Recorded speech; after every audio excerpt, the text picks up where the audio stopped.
Hello mga kasari ko, good morning. So, second day in Tarlac. So, tumawag na si AJ, hinahanap ako. Alam niyo ba, hinahanap ko yung aking panyo na naiwan kahapon. Pero hindi ko nakita. So, okay lang. Pero ang nakita ko, sibuyas.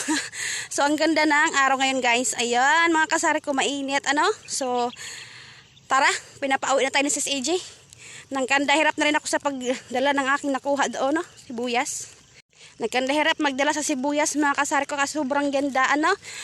Pinagtatapon lang nila dito. Diyos ko. Sa palengke itong hinahanap ko pang binibili ko para sa tindahan ko no. Kasi mabinta yung maliliit. Isang lutuan lang sabi nila. So ayan mga kasari ko, tayo pauwi na sa kay Sis AG. So as you can see, Ginoo ko, good morning. Naghambi na jud ko sa sibuyas. Ayan. Ayan, saglitan lang tong kinuha ko, no? Ilang,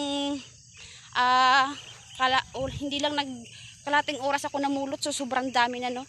Tapos tumawag na si Sis AJ, madilim pala yun.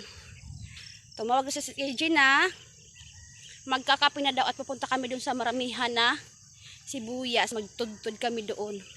So, samahan nyo kami mga kasari ko, so tara. Bruni! Dali! So, ang daming palay guys. Oh, palay na naman siguro ang ano nila. Yung iba mais. Ayun si Sis AG. Ala, gihuwad jud ko. Gihuwad jud ko. Ala, oy. Katawa na siya kay naghambin ko sa akong sibuyas. Magkatawa jud na siya ron. Ala, mga kasari ko, nasakpan jud ko na Sis AJ. Sayo po di siya ni mata, no? Sayo ko na mata kay naghanap ko sa panyo. Nyalahi ako nakita ng panyo, wala na. Nakitaan puro sibuyas. Sis! Doon lang sa kong pananaw, pero layo kayo sa inyo, no?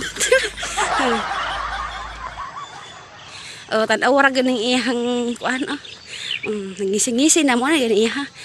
Happy kay siya permi.